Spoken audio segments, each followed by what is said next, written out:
Oke, kita mulai kuliah manajemen penjualan hari ini.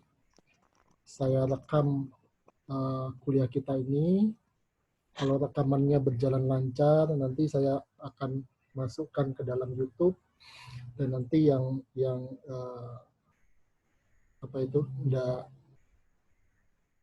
nggak bisa lihat atau ingin melihat lagi dengan lebih detail bisa melihat melalui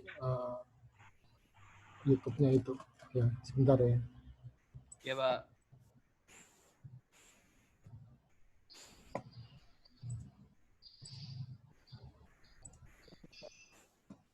Ya, ini saya screen capture dulu perkuliahannya.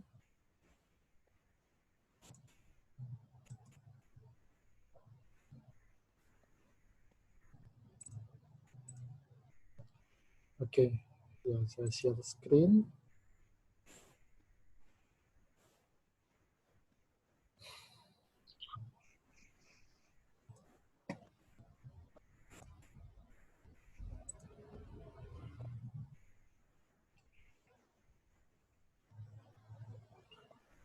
Ya, ternyata PPT-nya mengandung lagu ya. Bentar.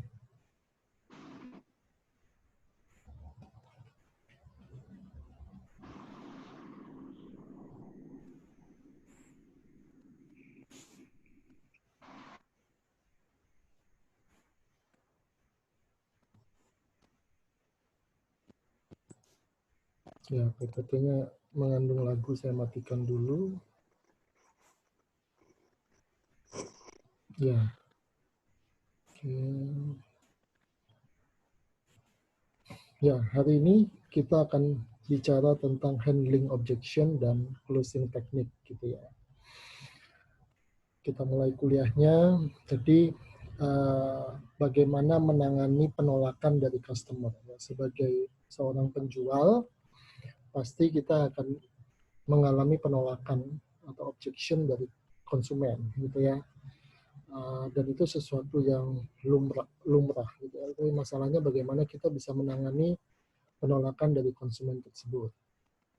Nah, kemudian adalah teknik untuk closing. Nah, pertanyaan saya, closing itu apa? Apa itu closing, teman-teman?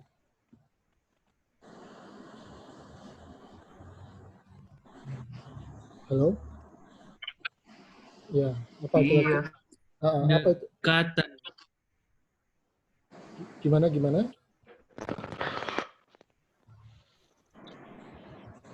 Pendekatan. Ya, pendekatan. Oke, pendekatan pada konsumen. Ya, closing itu jadi ya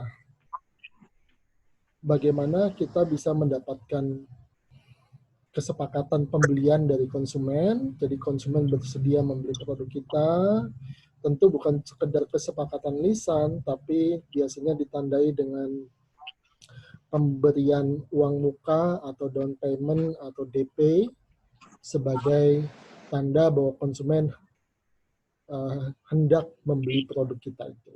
Nah, ini yang kita bahas sekarang.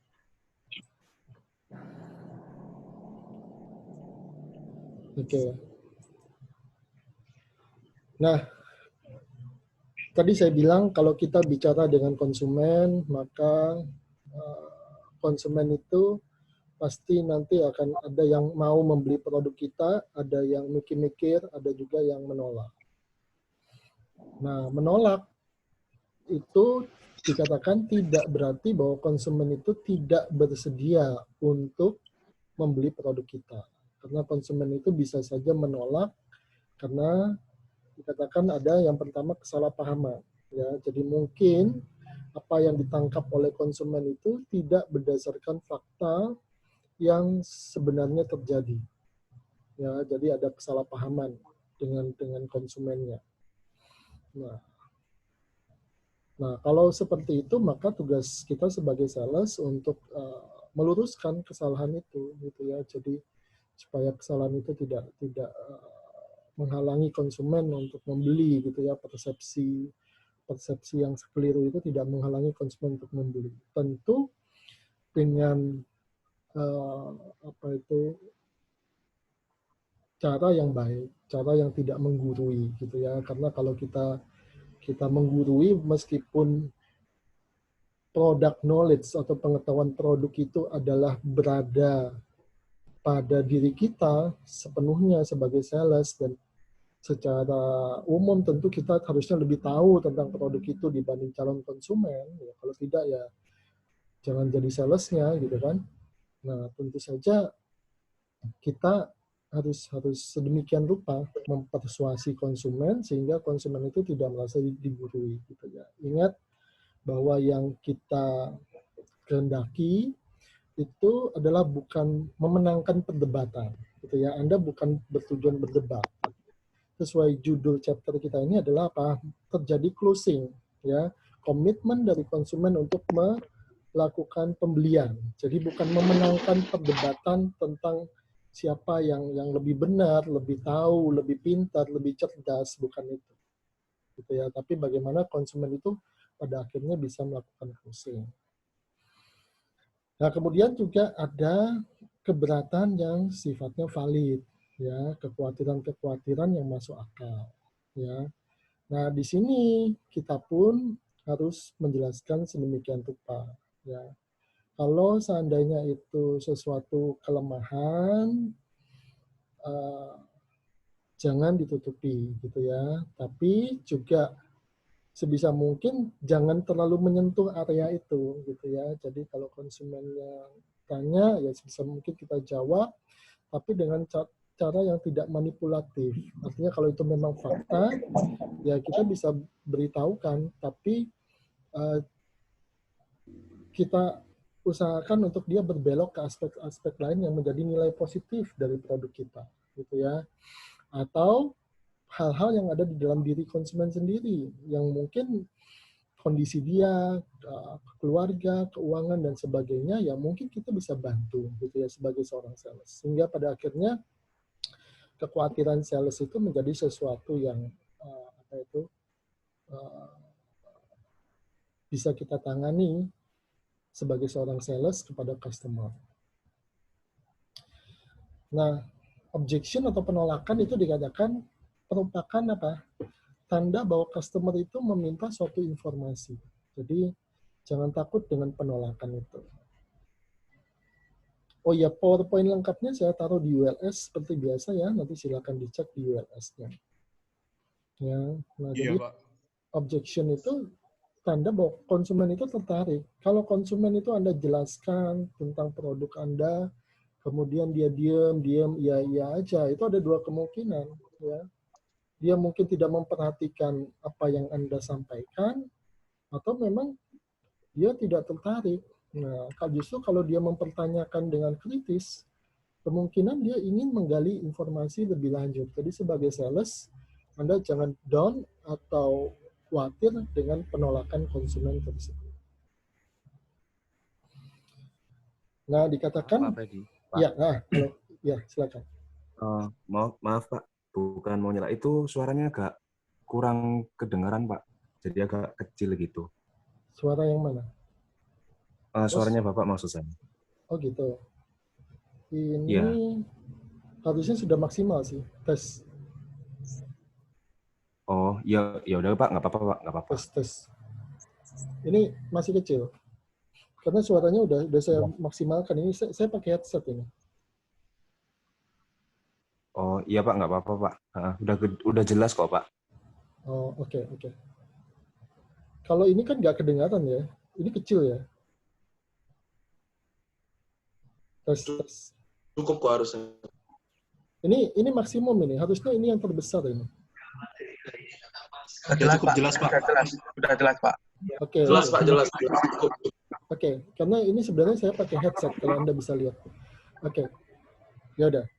Kita lanjut ya. Jelas kok. Ya, Lanjut apa-apa. Pak, lanjut. Oke. Enggak apa-apa, kalau ada sesuatu silakan Anda berikan umpan kepada saya, berikan feedback. Ya. Nah, sehingga jadi dikatakan objection atau penolakan yang valid itu dikatakan apa? Ketakutan konsumen untuk membuat keputusan yang salah. Nah, artinya kalau konsumen itu bertanya secara kritis, justru dia tertarik dengan produk kita. Kalau dia menengahi, dia aja, berarti dia tidak tertarik. Dia ingin menyudahi segera dan mungkin perhatiannya tidak ke kita, gitu ya. Nah, sehingga penolakan yang valid itu dikatakan karena dia takut membuat keputusan yang salah. Nah, dia biasanya merupakan tahap akhir dalam proses pembelian. Jadi ketika konsumen itu hendak membeli produknya itu dari kita, ya. Dan dikatakan merupakan tanda bahwa konsumennya itu siap untuk bergerak atau melangkah lebih lanjut untuk mewujudkan closing itu tadi, ya, terjadi closing terhadap produk atau jasa yang kita jual, ya. Nah, intinya kalau ada penolakan dari konsumen, kemudian jangan kita kemudian menjadi menjadi down. Jadi seorang sales itu pasti akan mengalami penolakan, gitu ya. Nah,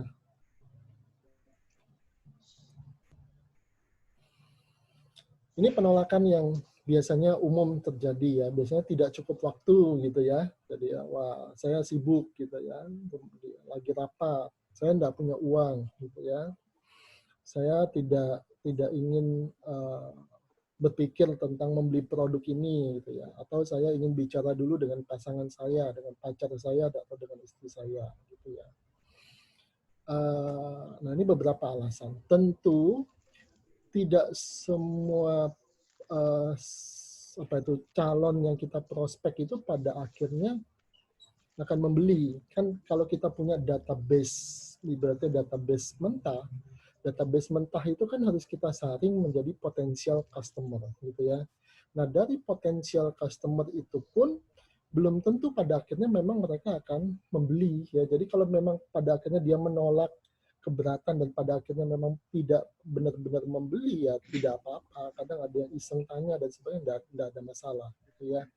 Itu sesuatu yang wajar, ya. Dari 1000 list kita yang potensial mungkin 100, dari 100 yang kita prospek itu mungkin cuma 10 atau bahkan kurang yang akhirnya membeli, gitu ya. Jadi memang penyusutannya akan besar sekali. Apalagi kalau produknya spesifik.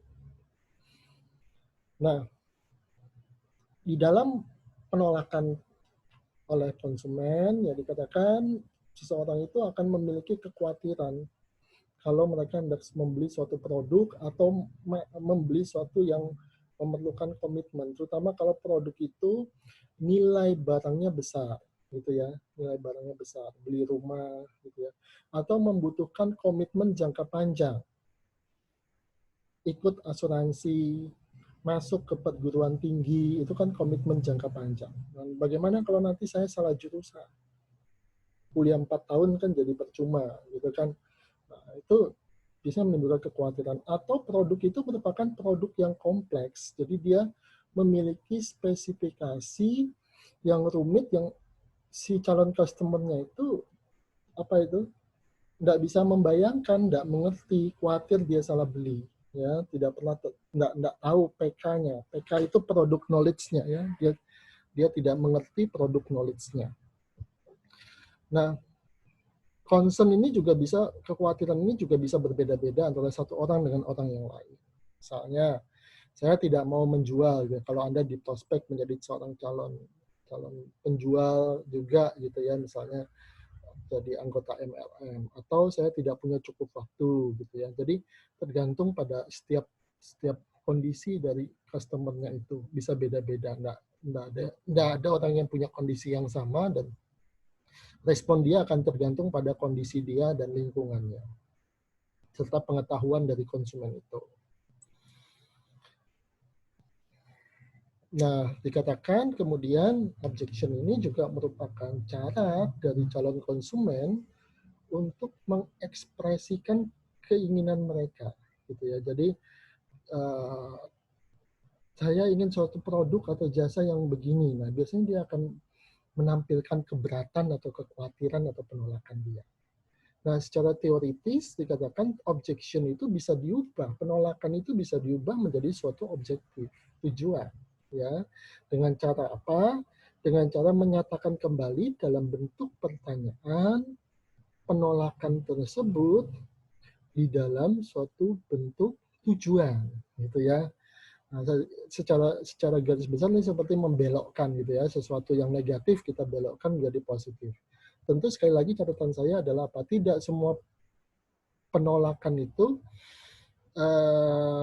kita bisa handle gitu ya. Kalau misalnya customer-nya pada akhirnya bersikeras, ngotot, ya itu pintar-pintarnya kita bermain dan mencari celah, dan kalau memang tidak bisa ya tidak perlu kita masuk dalam suatu perdebatan yang saling ngotot gitu ya, karena sekali lagi tujuan kita menjual itu adalah melakukan closing. Di situ kita harus pintar-pintar juga melihat ini potensial customer atau prospektif customer atau bukan. Kalau dia bukan prospektif customer ya mungkin dia akan ngotot untuk tidak membeli produk kita gitu ya. Jadi tidak setiap orang itu adalah customer kita gitu ya. Nah, silakan kalau ada pertanyaan. Ini contoh penolakan yang lain ya. Dikatakan terlalu lama nih untuk dapat produknya gitu ya.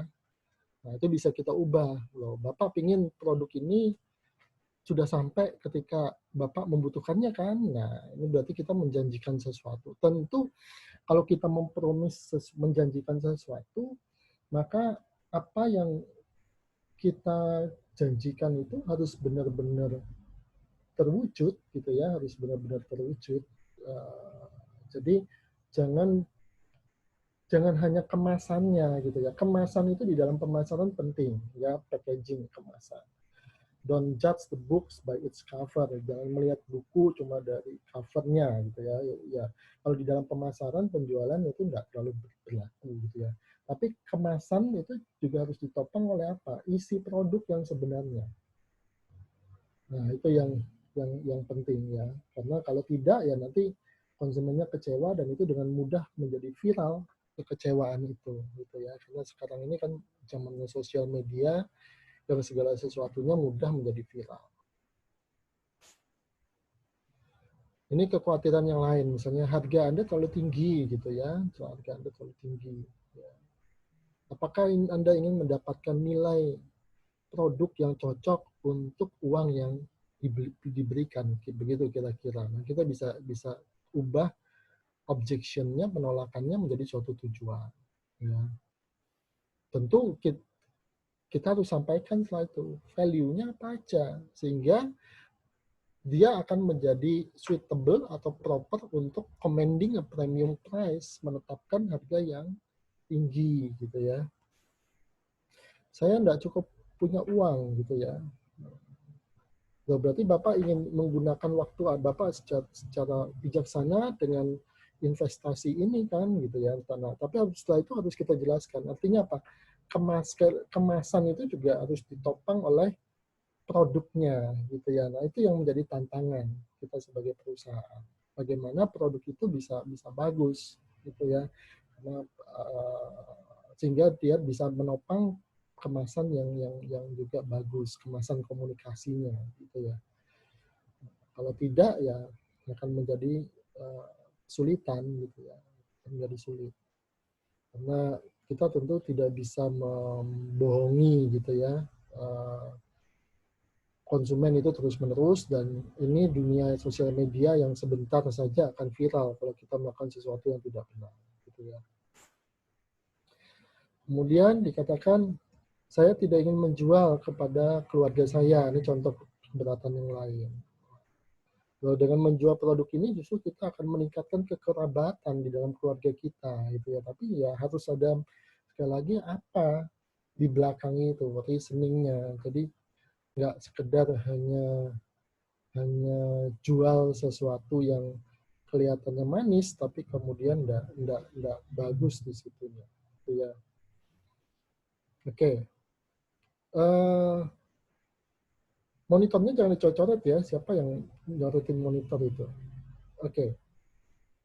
Nanti saya off-kan itunya lah. Oke, lanjut ya. Ya. Nah, berikutnya dikatakan kalau Anda ingin berkomitmen, kita bisa membangun hubungan dan yang kekerabatan yang baik gitu. Nah, itu bisa dengan beberapa beberapa penjelasan juga di belakangnya itu. Jadi harus ada sesuatu yang kita jelaskan secara real juga. Jadi intinya communication itu, cara komunikasi kita penting, kemasan itu penting, tapi di balik itu harus ada reasoning yang jelas, alasan yang jelas di balik argumentasi kita. Tapi dilakukan dengan humble, dengan rendah hati, dengan tidak mengundang perdebatan atau merasa bahwa orang atau customer-nya itu kita pinteri gitu ya, walaupun sebenarnya PK atau produk knowledge-nya kita kuasai lebih baik daripada calon konsumen itu misalnya. Oke, berikutnya. Apakah ini skema piramida gitu ya? Nah, ini kita bisa belokkan bahwa ini sesuatu yang legitimate, sesuatu yang tidak melanggar hukum gitu ya. Nah, kita bisa jelaskan seperti itu. Nah, kalau memang pengertiannya salah ya kita bisa jelaskan skema piramida itu apa misalnya. Oke, sampai di sini ada pertanyaan dulu. Pak, mau tanya. Halo? Iya, mau tanya, Pak. Halo, suara apa itu? Halo? Halo? Mau tanya, Pak. Ya. Suaranya mendengar. Mendengar. Oh iya, sebentar, Pak. Oke. Ya, suaranya dimatikan ya. Oke. Halo. Ya. Itu mau tanya, Pak. Tadi skema piramida itu gimana ya penjelasannya, Pak? Skema piramida itu biasanya dia tidak jualan produk, tapi cuma rekrut orang. Atau produk yang dijual itu tidak masuk akal dibandingkan harganya. Antara value produknya dengan produk yang dijual itu tidak masuk akal. Itu skema piramida. Skema piramida itu pada akhirnya seperti multi level, tapi pada akhirnya dia akan macet dan hanya akan menguntungkan orang yang ikut pertama kali di dalam bisnis itu, gitu ya. Nah itu kira-kira seperti itu. Oh, itu Pak bisa diberi contoh. Ada beberapa, saya tidak hafal nama-nama ya, tapi ada beberapa investasi yang merupakan skema piramida dan pada akhirnya macet yang Anda bisa browsing sendiri di Google itu. Seperti investasi apa itu ya, seperti agribisnis yang nggak masuk akal dan kemudian akhirnya macet dan dia biasanya rekrut anggota gitu ya. Intinya piramida itu dia ngerekrut dari atas ke bawah ke bawah ke bawah gitu ya, tapi produk yang dijual tidak masuk akal, tidak masuk hitungan bisnis atau terlalu mahal dibandingkan yang seharusnya. Intinya dia cuma jualan keanggotaan gitu ya. Produknya itu cuma kedoknya saja ya. Oke, ini ada upgrade 40 menit. Oke. Ya, ini berapa kali saya upgrade 40 menit dapat. Tapi kalau nanti nggak putus 40 menit, ya Anda sambung sendiri dengan belajar mandiri gitu ya. Oke. Kira-kira gimana? Piramida tadi dapat kesannya? Oh iya, dapat, Pak. Iya, dapat, Pak. Makasih, Pak. Ya, tidak semua multi level marketing itu adalah piramida ya. Kemudian juga kalau produk yang benar-benar multi level itu ada asosiasinya, dia terdaftar di asosiasi multi levelnya itu, dan itu bisa dicek, gitu ya. Nah, itu kira-kira seperti itu.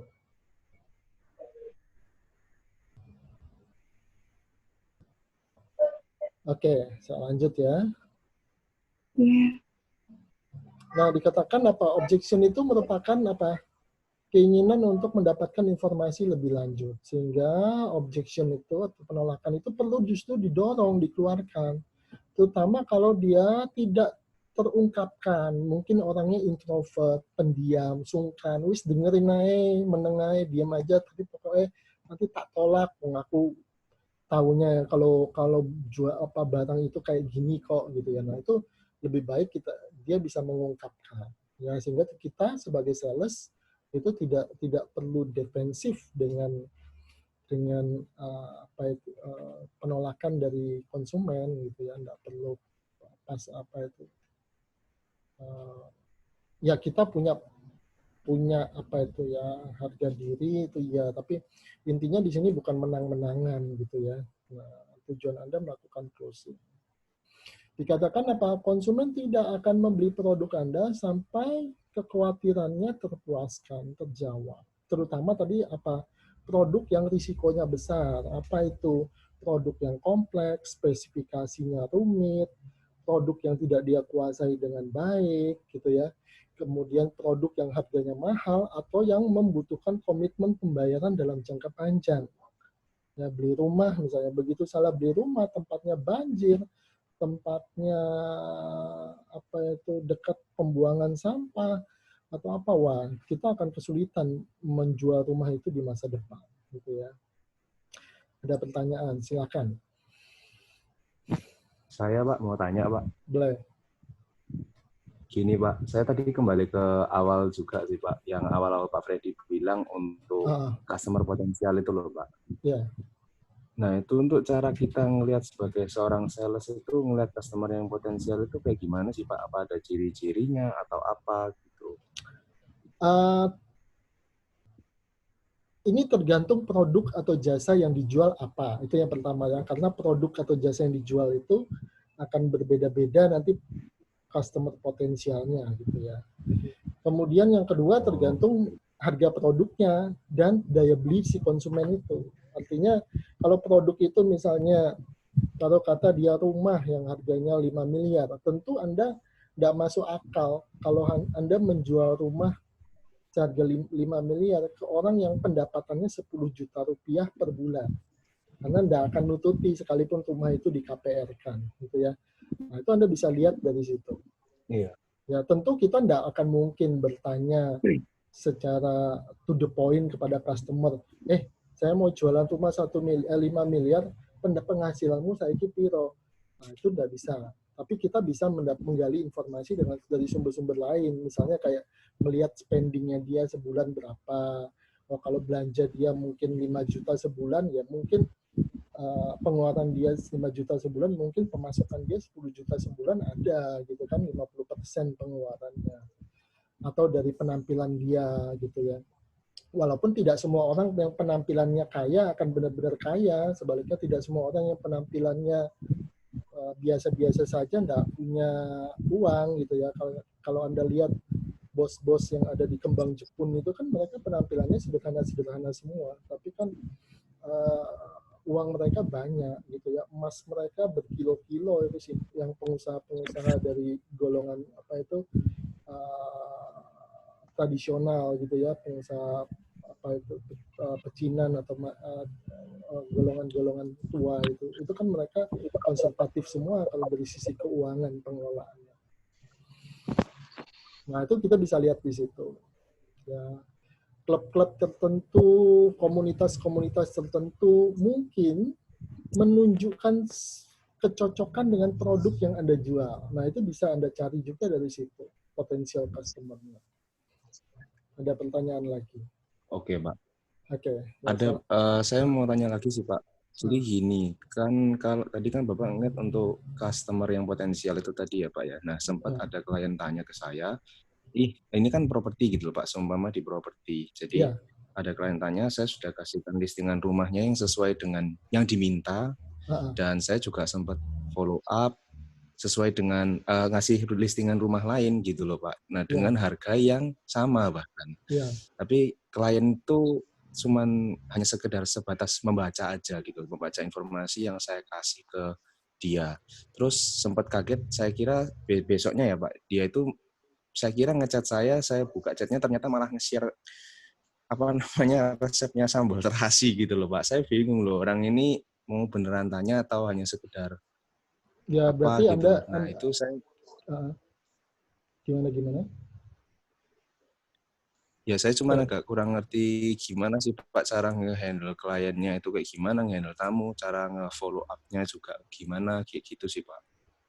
Ya, tidak semua customer, tidak semua orang yang Anda prospek itu benar-benar memang akan menjadi customer Anda. Itu yang kita perlu tahu. Gitu ya. Dalam kasus yang siapa namanya tadi? Oh, saya Ivan. Ivan.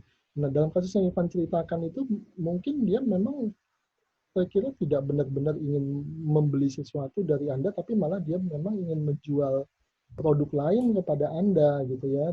Dan itu banyak kan model-model seperti itu. Ya, ketika kita share sesuatu bahkan untuk jualan, biasanya apa? Ya ada yang komen-komen nunut jualan juga, atau bahkan ada yang tidak beretika yang bilang, wah saya jual produk sejenis punya saya lebih murah gitu. Memang banyak kasus-kasus seperti itu.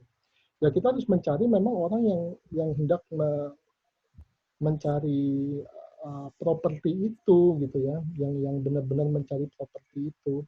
Bukan kalau yang seperti itu ya sudah, tidak perlu kita menghabiskan waktu untuk melayani dia. Kalau Anda melalui agen properti itu biasanya memiliki listing. Nah, orang-orang yang mau membeli properti itu memang akan melihat dari listingan-listingan itu, gitu ya, akan mencari dari sana. Itu biasanya akan lebih fokus di situ, gitu ya. Tapi kalau enggak, ya Anda bisa ketemu dengan orang-orang yang tidak terduga seperti itu tadi, gitu ya. Iya, Pak. Ya, tidak ada cara yang 100% Anda bisa apa itu ya, bisa akurat untuk mencari wah ini orang yang pas. Tapi beberapa indikator itu bisa, misalnya dari tempat tinggal dia, dari komunitas yang dia ikuti gitu ya. Kemudian ya yang paling gampang kalau Anda bikin open house di properti itu, dia datang, karena kalau dia datang itu berarti dia sudah mengeluarkan effort untuk melihat properti Anda, dan mungkin dia memang sedang mencari-cari sesuatu gitu ya. Tapi kan itu juga belum tentu, karena sekarang kan listingan properti itu sangat banyak ya, yang jual itu sangat banyak. Jadi belum tentu juga dia membeli. Apalagi kalau pada saat seperti ini ya, di mana proyek-proyek properti itu penjualannya bisa dikatakan saat ini tiarap. Properti otomotif, mobil bekas itu pun tiarap semua penjualannya, dan harganya ada kemungkinan mengalami penurunan. Ya, jadi memang bukan saat-saat, kalau saat ini ya, bukan saat COVID-19 ini bukan saat-saat yang mudah untuk menjual. Karena secara psikologis konsumen itu memang walaupun dia pegang uang, kecuali dia benar-benar butuh untuk beli ya, kalau sebagai investor properti itu dia akan keep, sekarang akan mundur. Karena dia akan hati-hati. Karena dalam situasi krisis itu, pedomannya apa? Cash is the king. Sedangkan properti itu tidak liquid. Nah, itu yang menjadi masalah. Ada pertanyaan dulu sampai di sini. Siapa Ivan? Enggak sih, Pak. Sejauh ini cukup sih, Pak.